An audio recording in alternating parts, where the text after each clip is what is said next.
Hi friends, welcome to today's lesson and a huge shout out to Holly Mickelson and Acebo for creating the Interpreter's Edge. Today we're going to review firearm terms. To do this, I'm going to flip over to a lesson that has a few passages quite heavy with firearm terms. And based off of this, I'm going to create some flashcards. You can see this book is well loved, it's falling to pieces. Let's begin. 45 caliber. Calibre 45. So note that in Spanish, calibre comes before the number, but in English, caliber goes after the number. A semi-automatic pistol, una pistola semi-automática.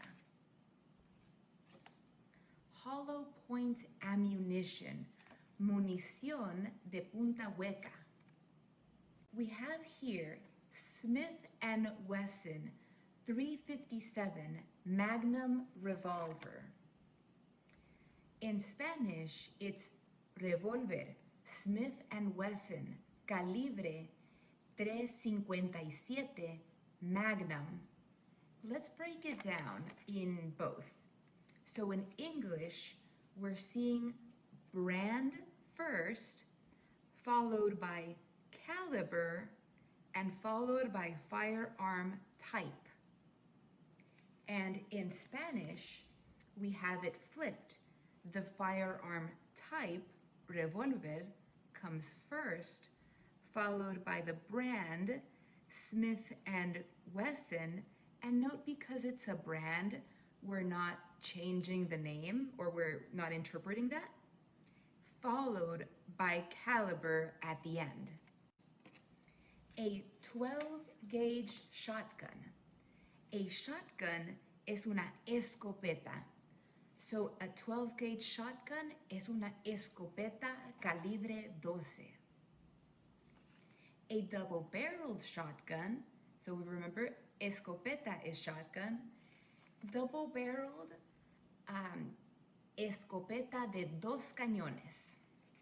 Sawed-off shotgun, escopeta recortada.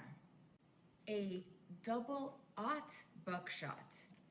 And spelled out, you'll see these double zeros, which is gonna explain why our Spanish interpretation is perdigones doble cero. Banana clips.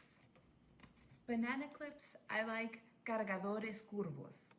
For a lot of these words, there are multiple ways of interpreting that you'll find online. Try to go with what your county or region uses in their legal system. But I liked, for banana clips, cargadores curvos.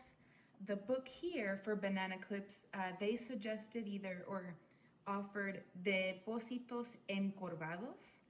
Encorvados for me gives me the impression of hunched over, which is, I guess, similar to the image of a banana clip, but I prefer curvo. And the other one, cargadores semicirculares. A banana clip, but semicircular, it makes sense, but my flashcard, I just put cargadores curvos so that it's what I'm able to memorize quickest.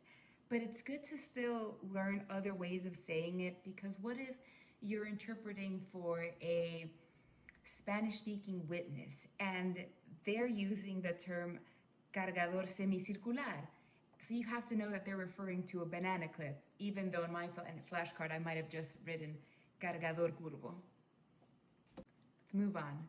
An AR-15 rifle, rifle, or fusil AR-15. The book, I think they prefer fusil, but I'm just imagining if I really want the defendant to understand what they're being charged with. I feel like here in Eugene, Oregon, for a rifle, rifle, I think it's been really what I hear more often, but I could be wrong.